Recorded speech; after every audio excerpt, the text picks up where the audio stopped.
hello again. We've just finished a little visit to Sports Bike Shop. It's just on the south side of Boston. As you head back down towards the A17.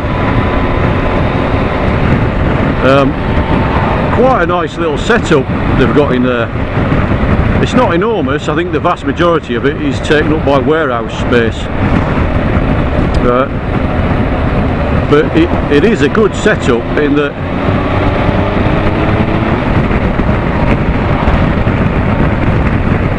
they've laid out the one floor on the ground floor with all the clothing. So you've got textiles at one end and your sort of roadster stuff in the middle, leather jackets and Kevlar jeans and things like that, interspersed with a couple of racks of helmets at one end, and then in the middle and some gloves, and then at the other end the sports stuff, so your full one-piece leathers, etc. And some nice comfy leather sofas, a very decent coffee machine, some loos, lots and lots of changing cubicles, which is great, and in different places in the shop, touchscreen computers which you can use exactly the way that you would use their website, and you just well, touchscreen speaks for itself, so whatever section you want to look at. And if you don't find something that's on the shelves, because the shelves aren't completely stocked, there's a few items out there for you to look at. But if your size isn't actually on the hanger, you can request it via the computers in the store, and they'll go and fetch it from the warehouse while you wait, and you can try it on. And if you don't like it or it don't fit, they take it back in the warehouse. It's a really, really good system. I'm impressed, and I will be back there. I had intended splashing out on a Gore-Tex suit, probably a Revit of some description, either a Revit Defender Pro or the Poseidon. They're a lot of money. I mean, just for the jacket you're talking 600 quid. Trousers again 300 or 400 quid. It's a lot of money, and I'm not saying they're not worth it. I'm a believer in you get what you pay for. It is undoubtedly good kit. Again, it comes down to whether I can justify spending the best part of £1,000 on a suit.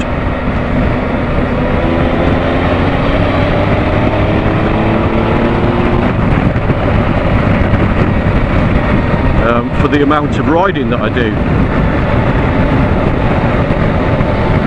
If I was commuting every day or doing huge tours all the time, I probably wouldn't hesitate. I'd go for that, or perhaps one of the new suits by Dane, or Climb, however you want to pronounce it. Because I got some of them in, and the quality, you can tell the quality as soon as you pick it up, and they're not jackets with a Gore-Tex or other waterproof liner. The actual material is Gore-Tex, and it's really hefty stuff, proper CE armour in it. No bells and whistles as in thermal liners, because I think their attitude at companies like that is, we supply the jacket, it's one of the best jackets you can buy, you put under whatever you want to put under to stay warm. And again, I like that attitude, to be honest. I've never been a huge fan of thermal liners. They're not particularly well fitting.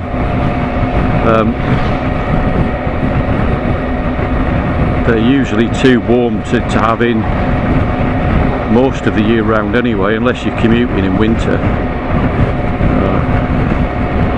and get really cold. But Certainly where I live in East Anglia, we haven't had a really cold winter for years. It certainly feels like that.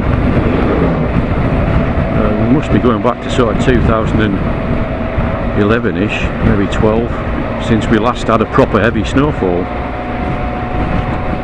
So I'd be quite happy just to buy a jacket that's waterproof and doesn't have a liner, because you don't need one.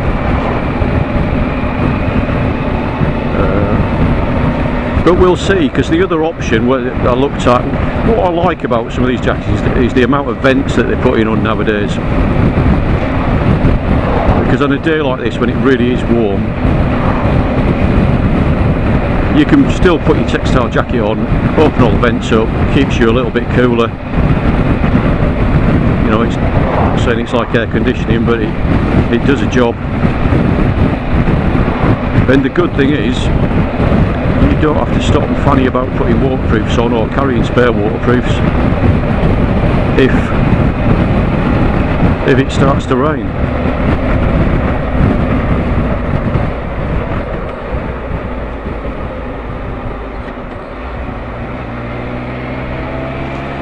We've got Pete gone off there.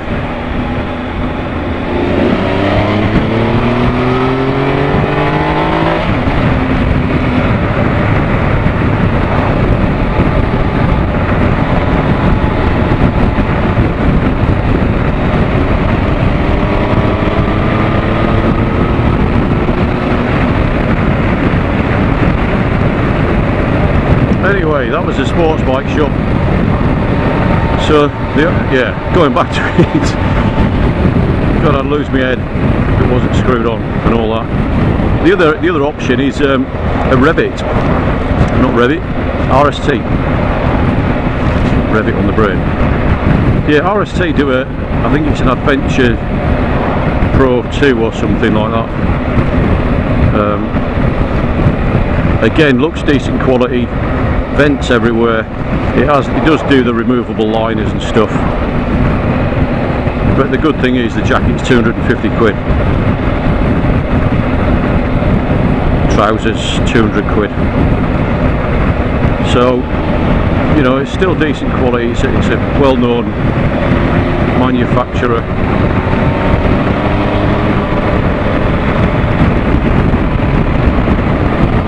Decent quality here.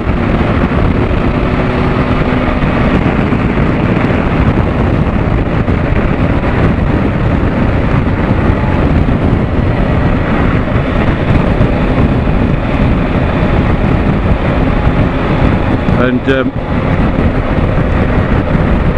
it keeps the budget down a little bit, which I think if you're more of an occasional rider,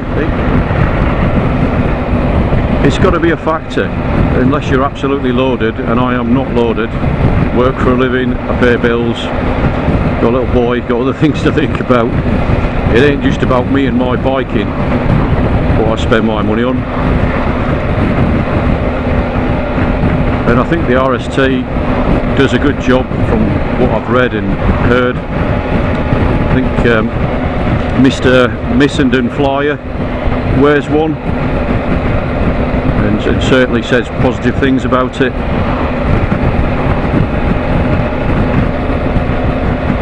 So I think the best bet is another visit to sports bike shop at some point when we've got more time and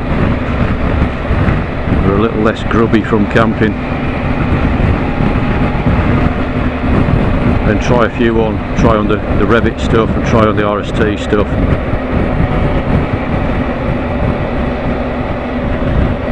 Let's see which I like best.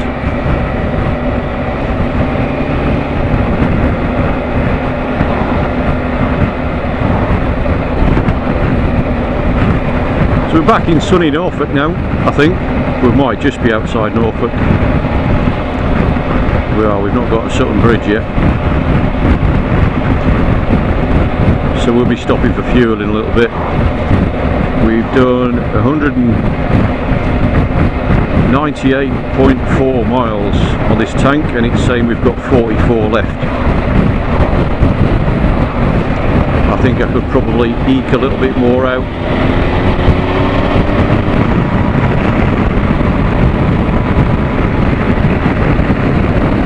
but we'll be stopping in a minute. Gas up and then the homeward stretch, only probably about 40 minutes ish, maybe an hour tops.